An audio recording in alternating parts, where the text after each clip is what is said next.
দেশটাতে অপরাধে বিদেশ দাবানলে পুরে দেখো ছারখার হয়েছে।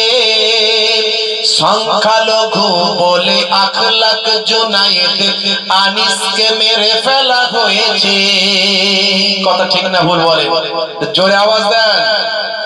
আজ দেশটাতে অপরাধে বিদেশ দাবানলে পুরে দেখো ছারখার হয়েছে।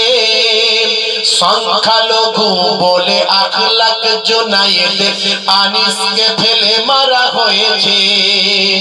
জেগে ওঠো প্রতিবাদে, জেগে ওঠো প্রতিবাদে, জেগে ওঠো প্রতিবাদে, জেগে ওঠো প্রতিবাদে। মানুষগুলো পশুর থেকে অধম হয়ে গেছে।